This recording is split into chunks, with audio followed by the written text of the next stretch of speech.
Hey, what is going on YouTube?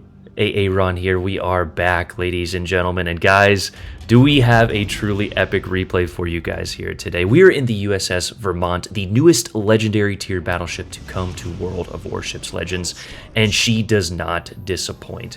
Now this thing, as you can see, is quite the brick, as she is nicknamed on PC, but these guns are absolutely devastating. As always, stats and commander guide at the end of the video, and I actually had a little bit of a realization moment at the end of this when I am going over my commander guide, because I had my Ohio build on this, so we didn't even get the maximum potential out of this ship. The base reload is 36 seconds, which is truly gnarly, but we're going to go over a lot of those stats towards the end of the game. Now this was our very first game in her on update day, and you will you will see the update day shenanigans right here in just a moment. But the 457 millimeter guns on this thing hit tremendously hard. You couple that with the 102,000 health that she has, the 3 heals, the defensive AA consumable, and of course the spotter plane there, which gives you the increased accuracy. This thing is one of the best, if not the best, artillery platforms in the game. Now, of course, as most of you know, but some of you might not, Wargaming gave her to me for 2 weeks just as a showcase phase. She's actually not available in the Bureau until next week. I know a lot of my American battleship mains are not going to be too excited about that, but make sure that you do have the alternate American battleship line ready to go, as you will most likely need all of those ships. And here we have it, folks, our very first shot in the Vermont. What is it going to be against a destroyer at 13.5 kilometers? Well, it is going to be absolutely nothing, because he turned out, I think our Brisbane YOLO rushed in there and radared, which did turn that Shima away. On top of that, I was actually trying to stop here in this position so we could get multiple different crossfires on these ships, and that is when I learned that stopping a football-sized stadium, even bigger of a ship, it does take a while. So we do have a little bit of a learning phase throughout this game. Your maneuverability is atrocious. I think 24, 25 knots is your top speed. Now you do have a very tight turning circle, which is beneficial, as you will see here in just a moment. You want to either put yourself in a forward kiting angle or a reverse kiting angle in order to get all of your guns off, but I have taken a broadside salvo in this thing, and you do not want to show too much broadside. On top of having a decently sized citadel, you do have that mass of armor. You can see just how far this ship sits out of the water. So you couple that with getting fire spammed, battleships, even if they miss your citadel, they're going to be doing full penetration damage. You have a massive, while armor is good, the massive amount of armor you do have will arm a lot of those shells, and they will be doing 10 to 15 to 20,000 salvos, even if they kind of miss because of how just large your freeboard is there. But speaking about that reverse kiting position, this is, the angle you want to be in if you don't know what you're going against. And this position is a little bit better in my opinion, because you can accelerate faster out of danger rather than just sitting there and reversing. So many battleship players just decide to sit there, bow in, and it doesn't really pay off for them in the long run.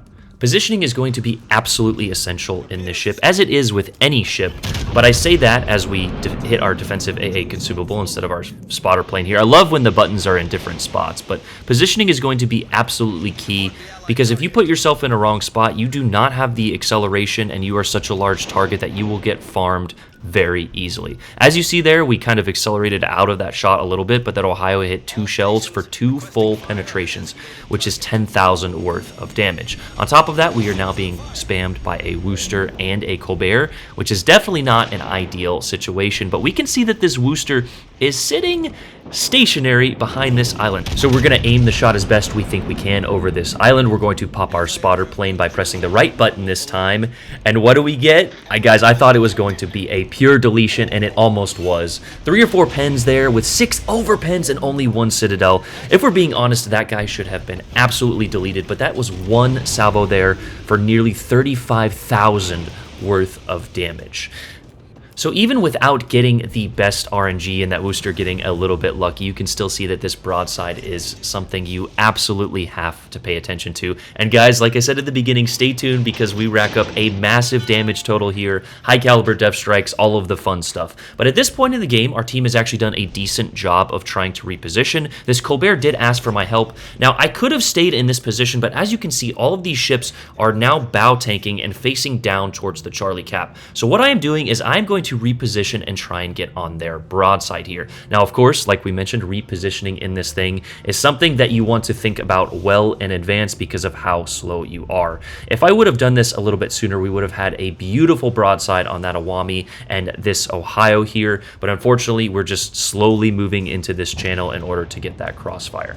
Unfortunately, the Colbert goes down to those gearing torps. It would have been super helpful if he had, sort of stayed alive and those ships would have been focused on him and we could have gotten their broadsides. However, he did a fantastic job getting that cap and actually eliminating the gearing as well. So a plus effort for him. But you can see that we were actually down on ships. The good news is our destroyers and team on the west side of the map are doing a fantastic job. We have the Bravo cap, we have the Alpha cap, and most of their ships are concentrated in the C cap. Here, I wanted this shot so bad. Unfortunately, the Iwami made the smart play sitting behind the island. And this is where I honestly make a mistake. I should have just stopped right here, turned in a little bit, and waited for these ships to sail broadside to me. However, I thought they were going to stop and turn back, and I wanted to push forward to get on their backside. So we decided to stop, but of course, it is just a little bit too late. The reason that this thing has the nickname of Brick on PC is, well, you need to think about where you want to stop about 20 seconds in advance and stop well before you think you should, because we overshoot this channel. We're still actually slowing down. You can see we stopped about 30 seconds ago. I decided to turn the guns on the Yamato here, and it's probably a little bit of a mistake. I thought this salvo was going to be fantastic. Now, of course, you do have a pretty slow shell velocity with these guns, but they do have a massive amount of pen. But unfortunately, we actually get a little bit trolled by RNG in this situation. 1 overpen and 1 shatter. Yeah, I don't know what happened to that salvo. It looked pretty good. But don't worry, that is probably the last quote-unquote bad salvo we get. The next upcoming, we go from about 30 to 150,000 damage in 1 or 2 salvos here. Unfortunately, due to our little mistake earlier, we are not in the best position, but we're going to go ahead and back up here, and we kind of find ourselves in a pretty tricky, precarious spot in just a moment, and that is because that Shimakaze pops up at 5.1 kilometers there. Now, we were actually running, like I said, our Ohio build, so our secondaries actually catch him with a fire. Please do not spec this thing for secondary. She is definitely not a brawler. And here's a good example of what will happen, just kind of, talking about that chunk damage. And that is when the Iwami pops up flat broadside next to 12 457mm guns. And yeah, you are not going to survive long doing that. Good night. Thanks for playing. 3 citadels, and it would have been more if you would have had more health. And yeah, we went from, 30 to 86,000 damage there in 1 salvo. That was a 50k salvo. I can only imagine the, YouTube shorts and massive amount of chunk damage that this ship is going to do. So here we actually decide to reposition. You can see that a bunch of our ships are moving in from the north. We also have a battleship and a destroyer to the south. So if we spread out our forces, we will trap all of these guys in the C cap here. And like we mentioned earlier, we have both the Alpha and the Bravo cap. Our team actually over pursues just a little bit. But here is one of the benefits of having a slower shell velocity. You have kind of a higher arc, which allowed us to lob over that island. And even connecting a few shells there is going to just allow you to do massive amounts of chunk damage. With your slower reload, however, you want to be choosing your shots carefully. Now, the build we put on after this, I will mention it again at the end, we actually get down to around a 33 or 34 second reload. And there's another great example of just what the chunk damage and fire damage will do to you.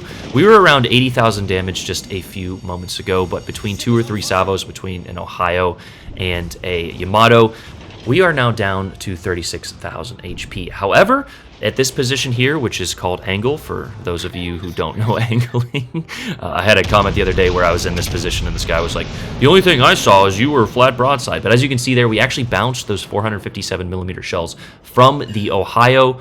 So yeah, at this position here, your torpedo bulge and a lot of your casemate will protect you.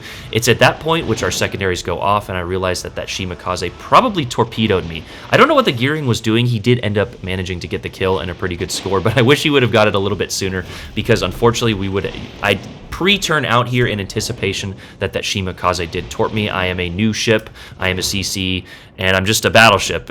And anytime a Shimakaze sees a battleship, yep, and there those torpedoes were. We get caught on a double fire from the secondaries of the other Ohio, and we are slowly ticking into the red.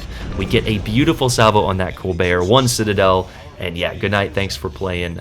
We appreciate the HP and the tick to our legendary module here. However, we are in spotting range of this Ohio. His plane is actually spotting us once again, and we are now, this game is a lot closer than it should be. We are down to 14,600 health. However, that Ohio decided to go behind that island, and I wanted to get another salvo on him before I go. We get a salvo off there. We pop the plane. He is just angled enough to not allow a Citadel. Those shells also could have potentially hit a little bit high. However, we get a massive chunk shot on him. We angle back. He does another chunk shot on us. And this reminds me of like the Revolutionary War, where the two lines would just stand trading blows until one eventually retreated or something. He did get another shot, which actually destroyed our gun. So there goes a massive amount of alpha strike for us as well. And that is when our Schroeder goes down. So we are our team is in potential, losing territory. And here, that RNG I mentioned that we got or lost earlier on the Worcester there, we actually get back by surviving with 31 HP. The cook must still be alive in the bowels of the ship, and it allowed us to live. And because that Ohio actually backed up, we are now able to position a little bit forward here. Unfortunately, because I was just trying to angle, we are going to do the Super Unicum beaching position and kind of trap ourselves, which is definitely going to seal our fate. However, there are only 2 ships left. One of them is way out of position and is not going to have much of an influence in this game. So we get one final salvo off on Mr. RBG here. I know him. He's in the Discord. We get him with the kill in the Citadel, which gets us 3 kills and the high caliber. But of course, he hit anything on our ship, which give us up. So a fantastic display from the Vermont here.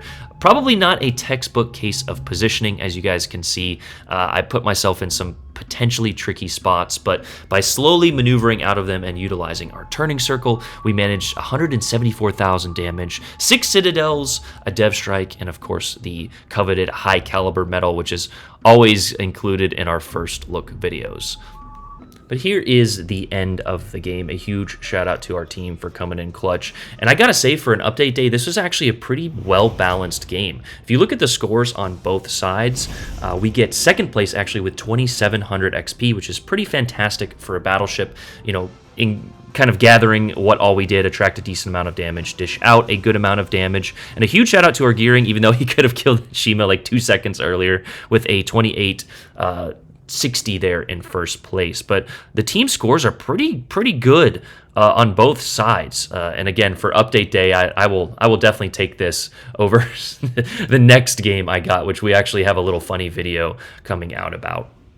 But here are our modules, everybody, on the Vermont. Our very first game, like we said, we are running Turret Traverse in slot 1. We are running Propulsion there in slot 2.